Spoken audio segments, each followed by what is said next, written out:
Salut à toutes et à tous, aujourd'hui on se retrouve pour une nouvelle vidéo et aujourd'hui donc on va toujours continuer sur Doc Ock, le Docteur Octopus, mais cette fois-ci la version No Way Home, donc le dernier Spider-Man qui est sorti en date de chez Marvel. Là c'est la figurine qui est sortie pour l'occasion de la vague No Way Home en 2023 et disponible là pour 2024. Donc là j'ai réussi à l'avoir de Amazon Prime. Qu'on va déjà faire un comparatif avant de voir en détail avec une boîte lambda de Marvel Legends. C'est des nouveaux formats ces boîtes là, les boîtes anciennes avaient des boîtes vitrines. Je sais pas si je préfère, j'aime beaucoup les boîtes vitrines où on peut voir la figurine dedans, mais j'avoue que ces boîtes là sont aussi magnifiques au niveau du visuel qui est présenté de la figurine. C'est un parti pris avec par exemple la boîte d'Ironmonger, donc dans Iron Man, qui était de Hasbro aussi, il me semble. Un peu plus grande au niveau de la carte, mais plus petite au niveau de la bulle. Avec la boîte du Doc Ock de 2004, donc avec ses tentacules amovibles. Et comme vous pouvez le voir, c'était des boîtes vitrines beaucoup plus grosses, surtout avec la carte derrière pour accrocher en rayon, comme ceci. Alors avec un très beau visuel de la figurine, Doc Ock, Marvel Legends Series. Donc on n'a que des photos visuelles, photoshoot de la figurine ici, et ce qui donne vraiment bien. Donc on voit bien la version No Way Home, mais ici nous avons l'appellation de Spider-Man 2, alors ce qui n'est pas tout à fait vrai vu que cette version est bien la version No Way Home. Donc les warnings, âge plus de 4 ans, toujours. Donc Hasbro qui fait ça. Sur la tranche, on a toujours notre beau visuel de Doc Ock avec un fond jaune super joli, Marvel Legends Series. Doc Ock, donc vous voyez une autre image avec des accessoires. Donc on a deux mains alternatives et deux pinces qui permettent de le soutenir lorsqu'on veut le mettre debout. Donc là les précautions, attention, pas pour les moins de 3 ans. Marvel Legends.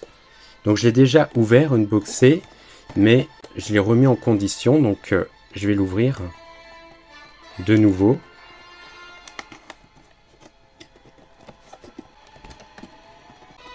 Je voulais vous montrer comment était conditionné l'emballage.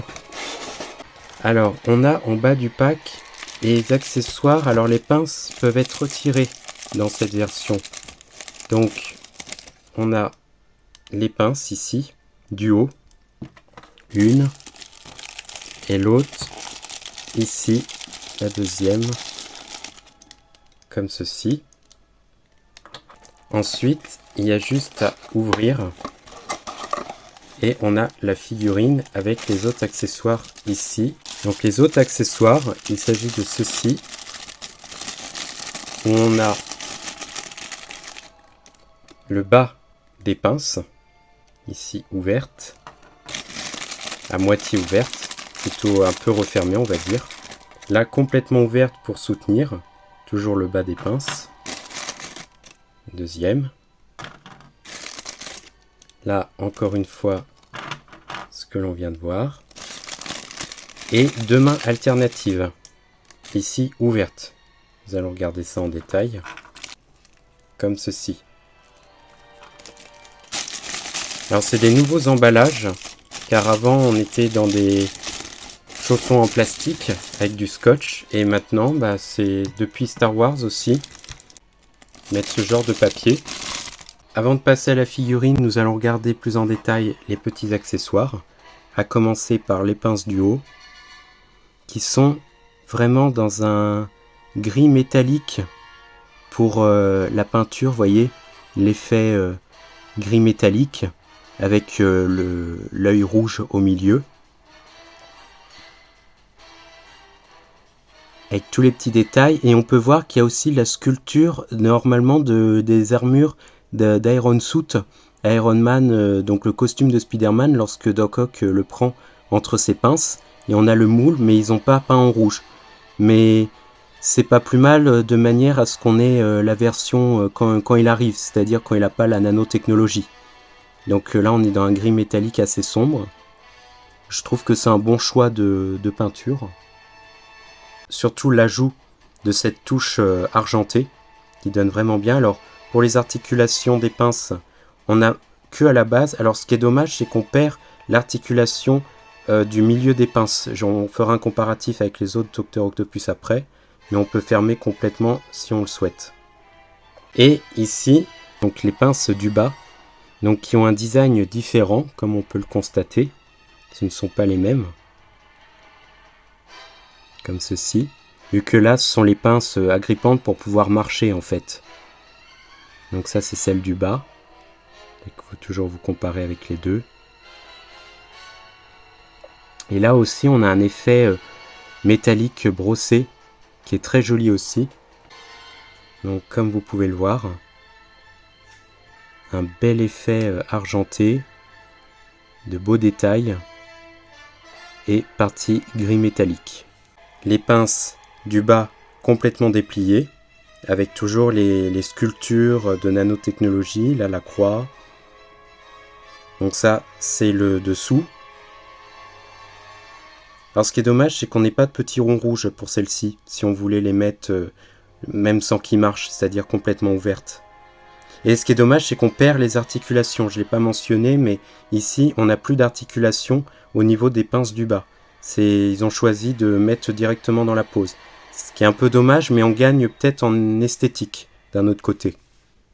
Et nous pouvons constater qu'ils ont décidé de faire plus gros que celle-ci. Et on compare, vous voyez, au niveau de la pince, pour pouvoir le stabiliser lorsqu'on va le mettre debout. Donc différentes. Et nous avons des mains alternatives, donc vraiment bien sculptées, dans un marron cette fois-ci, elles ne sont pas noires. Donc, vous voyez le détail du cuir. Très bien fait, avec l'effet, la puissance du soleil dans la paume de ma main. Voyez. Donc pour agripper des choses ou des mains détendues, ce qui est très bien aussi. De l'autre côté, une main un peu différente. Donc on va tout de suite commencer par le HS. Donc le HS est vraiment beau. Il est très soigné. On a les lunettes, même un peu transparentes, où on peut voir ses yeux, un peu zoomés, comme un effet de loupe. Le nez typique toujours de l'acteur. Et là, son aspect sérieux, avec son humeur agressive durant tout le film. Les cheveux sont bien sculptés. Et ils ont une touche marronnée. Toujours des petites nuances. Vous voyez, de profil. On reconnaît bien Alfred Molina, il n'y a pas de souci. Donc une belle sculpture des cheveux, on dirait une Mini Hot Toys, hein, franchement. Et on a même le grain de la peau, les lèvres. Donc, ce qui donne de face, de profil et de dos. Donc toute la sculpture est nouvelle, il ne me semble pas qu'il y ait de réutilisation, même le bas je ne pense pas. Le manteau est vraiment le vrai manteau du Dr Octopus avec ce détail de manteau à l'anglaise, mais qui n'est pas le même manteau que dans les films de Sam Raimi. Celui-là il est plus vert sapin et il a des petits motifs. Vous voyez, des petits motifs d'impression sur le tissu. Enfin, sur parce que là, tout est en plastique souple. Mais voyez les petits détails des coutures, les poches, les boutons, la veste. Donc là, il a les poings fermés. Toujours gants en marron. Très bien sculpté. Comme toujours, là, pour Marvel Legends. Il n'y a pas de souci. Le petit détail des boucles. Donc bien le détail recourbé de son col, qui dans le film est recourbé. De dos, c'est superbe aussi, on a bien l'effet de déchirure sur les tentacules, la couture, la séparation du manteau en deux au niveau du bas, avec toutes les broderies que l'on peut retrouver. Et ce qui est génial aussi, c'est qu'ils ont séparé les deux manteaux. Donc on peut voir aussi le détail du manteau du dessous, donc avec la fermeture déjà pour commencer, qui est superbe, en doré. Le détail des poches. Et toujours toutes les impressions. Donc séparées, qui rajoutent en réalisme. On a ici son harnais métallique, avec le détail. Donc qui est en plastique souple, comme vous pouvez le voir. De cette manière.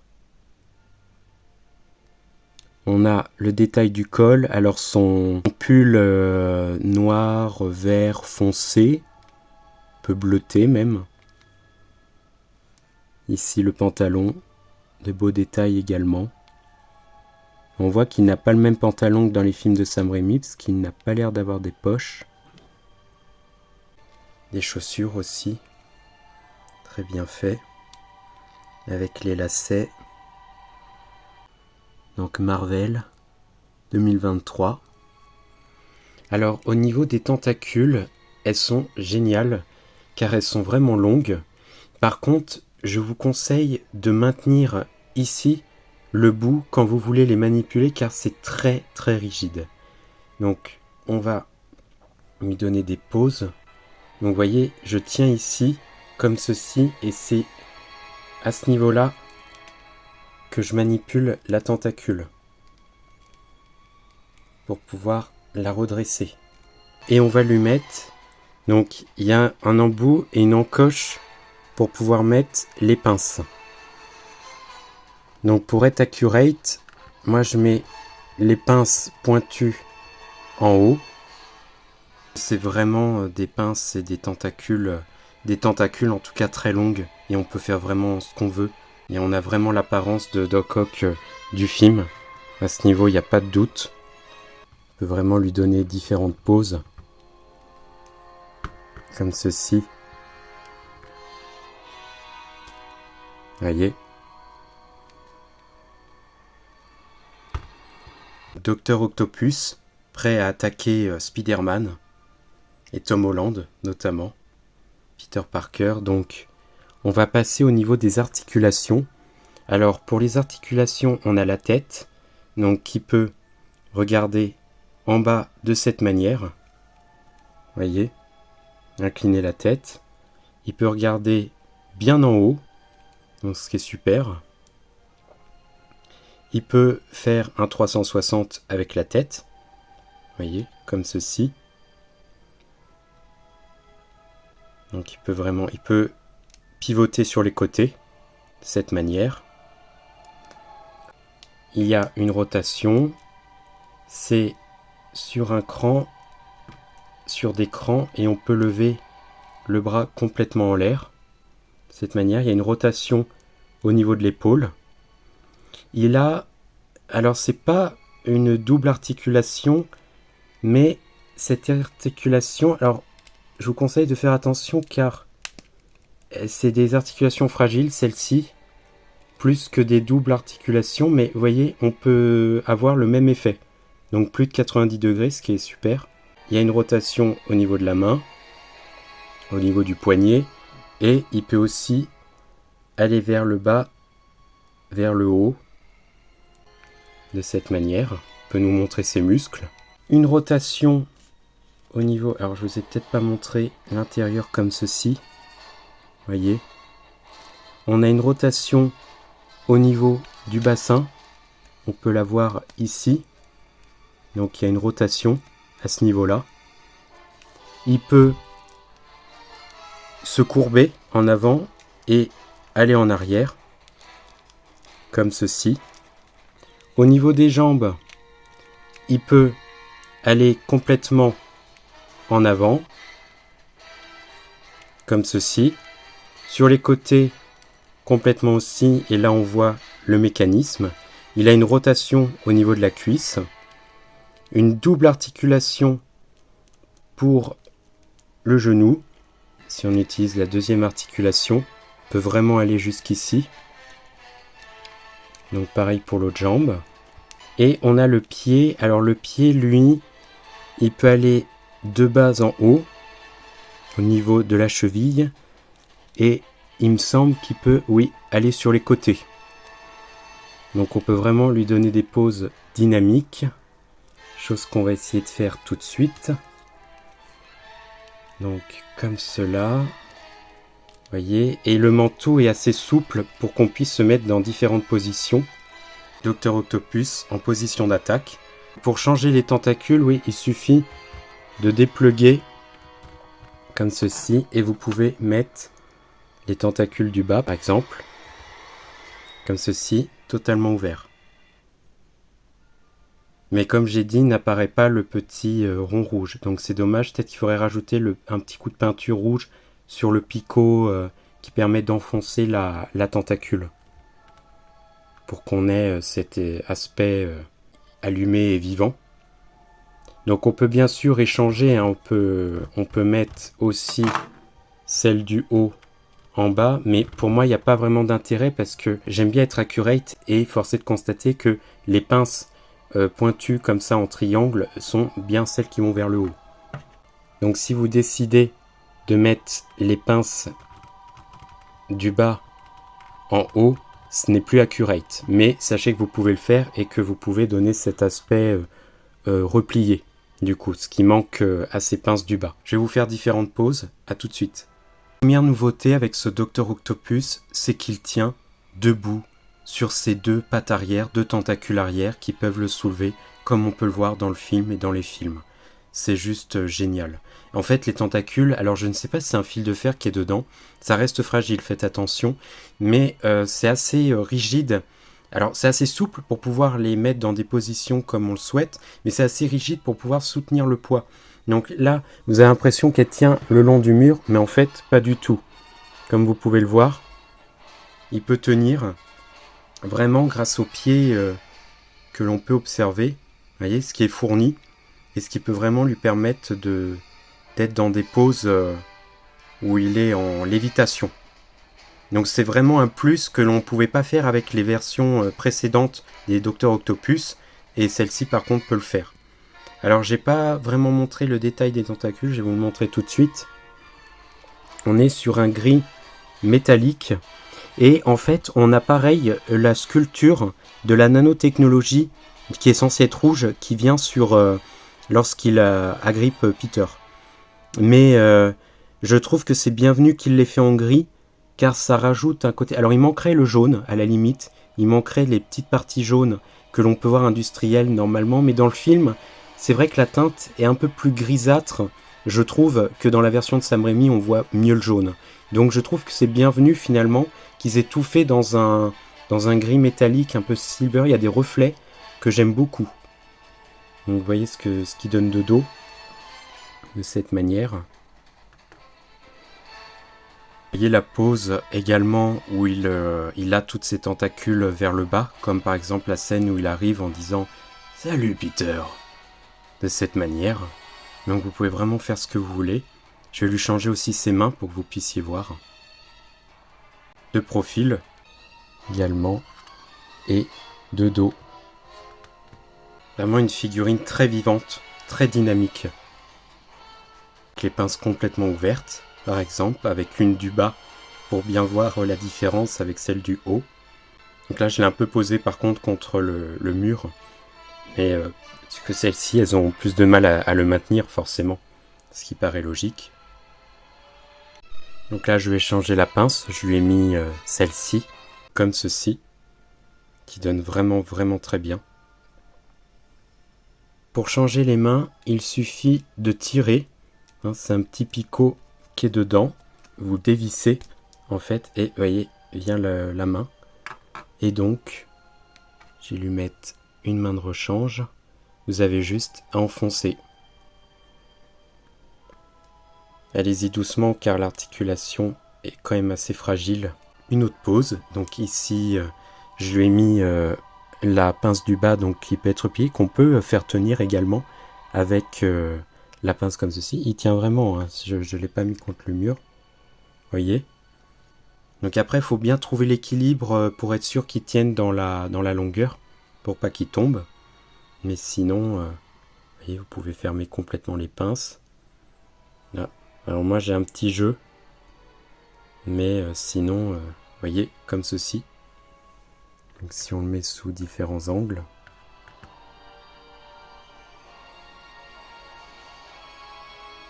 notre Docteur Octopus.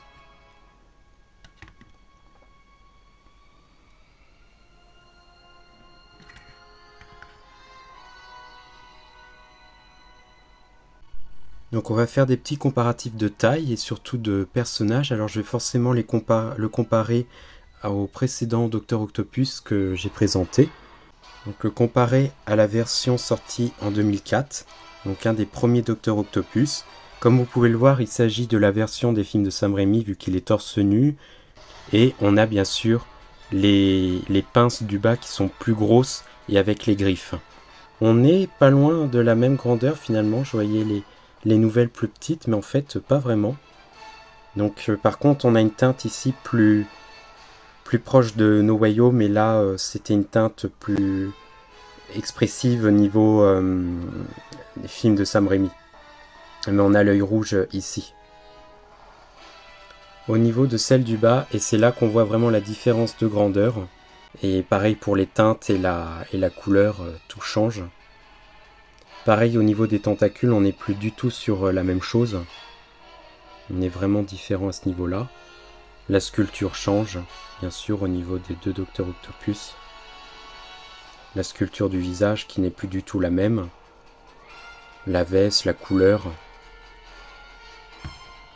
Alors, j'ai pas précisé, mais là on peut pas retirer ses lunettes. Ce serait ça qui serait dommage, je trouve, qu'on puisse pas retirer ses lunettes, mais Octopus, généralement, moi j'aime bien l'exposer avec ses lunettes, donc ça dépend.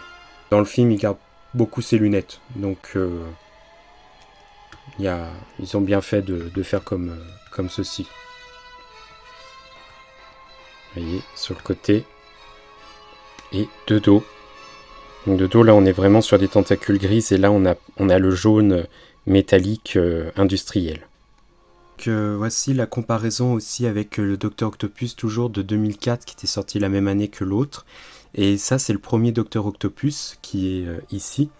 Donc on peut voir que la veste, la couleur de la veste est complètement différente. Et bien sûr, lui, en niveau exposition, il est superbe. Mais on est limité, on ne peut pas articuler les tentacules comme on voudrait. Les pinces, elles sont articulées, mais pas les tentacules. Il y avait l'effet du mécanisme en fait à l'arrière de cette figurine. Et ici la coloris, pareil, est différente au niveau des pinces, au niveau des tentacules toujours, et pareil au niveau du bas des pinces, comme ceci. Nous pouvons le comparer également à une autre Marvel Legends, ici Pepper Potts. Donc vous voyez, au niveau de la taille, on est respecté, surtout que c'est une femme, donc elle est un chouïa plus petite. Vous voyez, si on met vraiment à côté, de cette manière. Mais les Marvel Legends sont vraiment à la taille, à l'échelle entre eux. Donc pas de souci à ce niveau-là. Et pour finir, nous pouvons le comparer à une Black Series Star Wars, un Stormtrooper. Et on voit que Hasbro fait dans la même échelle, on est dans les 15 cm à peu près. Donc vous voyez à côté, on est sur la même taille.